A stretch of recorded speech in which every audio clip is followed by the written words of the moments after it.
Olá, boa tarde para você que nos assiste aqui no programa Mora Sergipe na TV Atalaia Record TV. Obrigada pela sua audiência. E no programa de hoje você vai saber como utilizar os revestimentos naturais. Em alusão ao Novembro Azul, o Cresce Sergipe convidou o urologista Dr. Érico Nepomuceno para esclarecer todas as informações sobre o câncer de próstata. E você vai aprender com a personal organizer Priscila Randon como organizar o seu guarda-roupa. Isso e muito mais no programa Mora Sergipe, que só está começando. Não sai daí!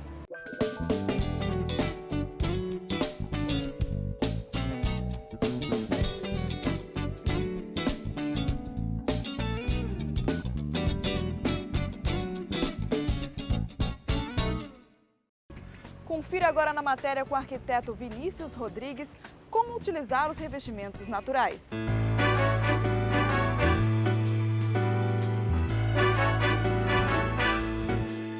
Nós vamos falar agora sobre os revestimentos naturais. E quem vai tirar todas as dúvidas aqui pra gente é o arquiteto Vinícius Rodrigues. Vinícius, boa tarde. Me fala, o que são esses revestimentos naturais? Boa tarde, é um prazer participar novamente do Mora Sergipe. Então, os revestimentos naturais, como o próprio nome já sugere, são esses revestimentos, essas peças, os produtos que vêm extraídos naturalmente. Eles são usados praticamente em sua forma bruta. Alguns ou outros passam por algum processo industrial, mas no sumo eles são usados na sua forma natural, bruta.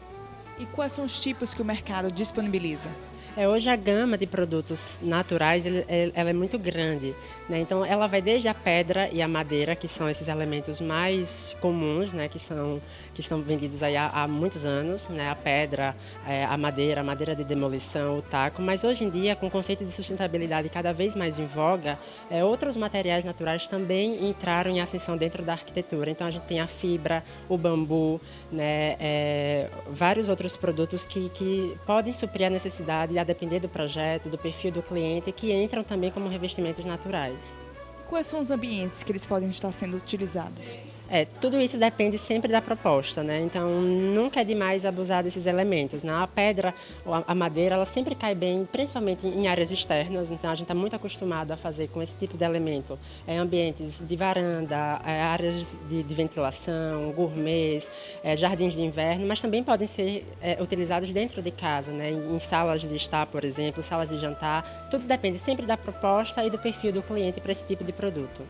Agora, qual a diferença desse tipo de revestimento para os tradicionais? Então, os revestimentos naturais, eles têm a diferença para os revestimentos, né, como a cerâmica e o porcelanato, é justamente esse processo de fabricação, né? A sua extração, geralmente, ela é totalmente virgem, né? Ela é natural, esses revestimentos naturais, e a diferença para esses outros revestimentos é justamente o processo de fabricação. Enquanto a cerâmica e o porcelanato, por exemplo, eles passam por um processo de industrial, né, muito maior, por várias fases, né, para a sua impermeabilização, durabilidade, coloração. O revestimento natural não tem isso, né? Como ele é extraído diretamente da matéria bruta, é um revestimento que praticamente ele sai virgem para o mercado.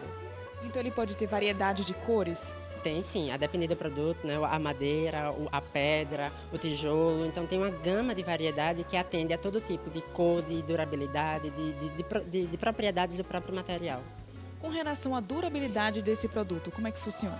Então, como o produto ele já é natural, então a sua própria propriedade, né, já está intrínseca ao material, a sua durabilidade. Claro que os cuidados com a manutenção, ela tem que ocorrer, né? Então, geralmente um sabão neutro para alguns tipos de materiais. As pedras, por exemplo, elas passam por impermeabilizantes e hidrofugantes que ajudam a manter a peça mais intacta às intempéries do dia a dia, sempre dependendo de onde ela está sendo usada. Então, quando a gente usa esse tipo de revestimento em áreas externas, esse cuidado ainda é maior, né? Porque a gente tem que ter esse cuidado redobrado justamente por conta das intempéries, ação da chuva, do sol, que com o tempo vai desgastando o material, mas com o devido cuidado a gente consegue prolongar o tempo de vida útil.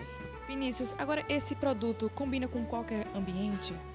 Sempre vai depender da proposta e do perfil do cliente, né? Geralmente a gente indica para áreas externas, geralmente ele é muito usado, as pedras, por exemplo, são muito usadas em ambientes externos, mas a madeira, por exemplo, ela entra em muitas composições, desde sala, cozinha, varandas, então sempre depende da proposta, do perfil do cliente que a gente pode usar no uso, né? A madeira de demolição, o taco, que sempre foi usado, principalmente na década de 90, então todos esses materiais podem ser combinados em diversos estilos, em diversas propostas.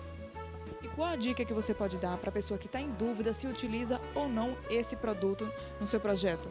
Bom, a dica principal que eu posso dar para quem está em casa é justamente ter um profissional, né, um responsável técnico que acompanhe nesse processo, porque ele sempre vai ser o melhor indicado para saber a proposta, o perfil do cliente, onde pode ser usado, de que maneira pode ser utilizado e todos os cuidados que esses tipos de revestimentos sugerem.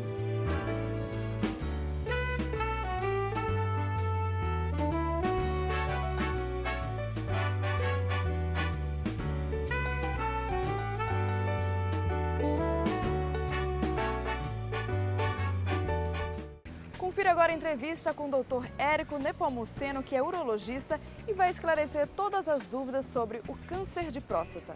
O Novembro Azul é caracterizado pela campanha nacional de conscientização e prevenção do câncer de próstata. E é o segundo câncer mais comum entre os homens. E para tirar todas as dúvidas e esclarecer um pouco mais sobre essa doença, o Cresce Sergipe convidou o Dr. Érico Nepomuceno. Dr. Érico, boa tarde. Me fala, o que é realmente a próstata e qual a sua função? A próstata é uma glândula que os homens têm, né, que fica abaixo da bexiga. Basicamente, a função da próstata é produzir os nutrientes para o sêmen, né, que vão ajudar na gravidez, na viagem dos espermatozoides até o útero. De uma forma geral, a próstata serve para isso. E quando ela tem algum problema, né, seja um crescimento benigno ou seja um nódulo maligno, ela começa a trazer sintomas que aí vão prejudicar o paciente, como dificuldade para urinar, a urina fica presa, né, tem que botar sonda, ou até quando é maligno, quando é câncer, pode se espalhar pelo corpo todo. Doutor, essa é uma doença que tem um crescimento um pouco mais lento e os sintomas são silenciosos. Como é que a pessoa pode estar identificando esses sintomas e quais são esses sintomas? O câncer de próstata, que é um dos motivos da campanha do Novembro Azul, né, ele tem, é multifacetado, ou seja, tem várias máscaras. Então, tem tipos de tumores que a gente chama de indolentes, que não causam mal nenhum, né, infelizmente é a minoria. Né, tem tumores moderadamente agressivos e tem tumores muito agressivos. Então, os sintomas aparecem de acordo com a gravidade e com o estágio da doença. Né, tem em casos que, quando a gente descobre, não tem sintoma nenhum. Essa é a importância da campanha, essa é a importância do homem sempre procurar o médico, né? Não só para ver a próstata, mas ver a saúde como um todo. Né?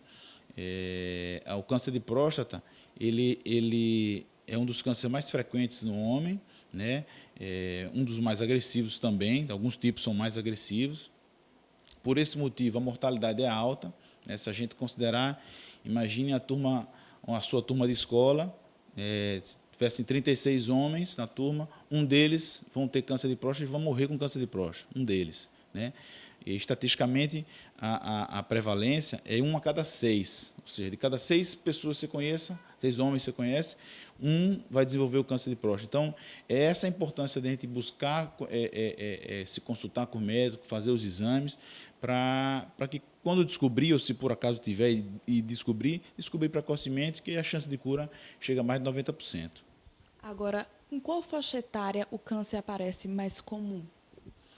A mais comum é entre 55 e 65 anos, vou botar como uma média 60 anos. Mas a gente sabe que, às vezes, podem ser descobertos alguns casos mais precocemente. O paciente mais jovem que eu tive, ele tinha 38 anos. Né? Foi uma coisa fora da média, fora do padrão, não é o comum. Né? Tanto que a recomendação, por ser como diagnóstico a partir dos 50 a 60 anos, a recomendação é começar a fazer as consultas, as avaliações, a partir dos 50 para todos os homens. E com qual frequência deve ser feito esse exame preventivo? O exame preventivo consiste basicamente na consulta. Né? Alguns pacientes, por exemplo, em idades mais precoces, com 40 anos, pode fazer apenas um PSA e ir acompanhando anualmente. Pacientes com risco maior, né, precisam fazer o preventivo completo, que é o exame de sangue e o exame de toque, né, que é o exame clínico da próstata. Né? Isso aí deve ser feito a partir dos 50 anos para todos os homens. Né? Todo homem a partir de 50 anos tem que procurar um urologista para cuidar da próstata, né? entre outros problemas. E aqueles que tiverem sintomas, tiverem risco maior, tem que começar mais cedo, aos 45. Né? Que risco é esse? A gente sabe que, estatisticamente, os negros têm mais risco que os brancos. Né? Tem até uma pesquisa feita nos Estados Unidos mostrando que os negros os negros lá nos Estados Unidos têm mais câncer que os brancos. Outra coisa também importante em relação à alimentação. Nessa mesma pesquisa, descobriu-se que os negros que moravam na África tinham menos câncer que os negros que moravam nos Estados Unidos. Ou seja, essa alimentação de fast food, essa alimentação de industrializados, tem aumentado também todos os cânceres, inclusive o câncer de próstata. Né? Outro risco grande, importante para o câncer de próstata é na história da família. Sempre que tem um parente, principalmente parentes mais próximos, como irmãos, como pai, né? Esse risco aumenta muito. Um parente chega a 2 vezes maior risco, 2 parentes próximos chega a 6 vezes maior risco. Então, esses pacientes, história da família, tem que começar mais cedo.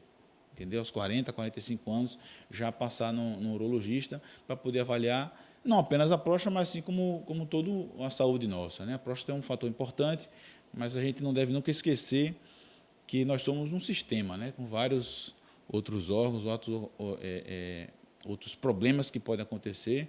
É até importante que fique documentado que o Novembro Azul é um mês de campanha da próstata, né? Contra o câncer de próstata, mas também é o mês de campanha contra o diabetes, né? Que é uma das doenças que aumentam muito o risco cardíaco. E a gente sabe que as doenças, o que é que mata mais o homem, né? Se a gente for fazer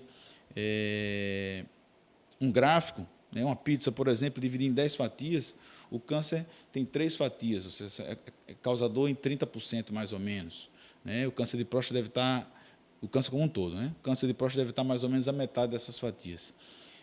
A parte cardíaca são mais outras 3 fatias, ou seja, 30% de doença cardíaca, que a obesidade piora, aumenta o risco, a alimentação errada aumenta o risco. Então, é importante consultar o médico para fazer as avaliações de próstata e da parte cardíaca, mas é importante também mudar o estilo de vida, a alimentação, os hábitos de atividade física. É um conjunto como um todo, né?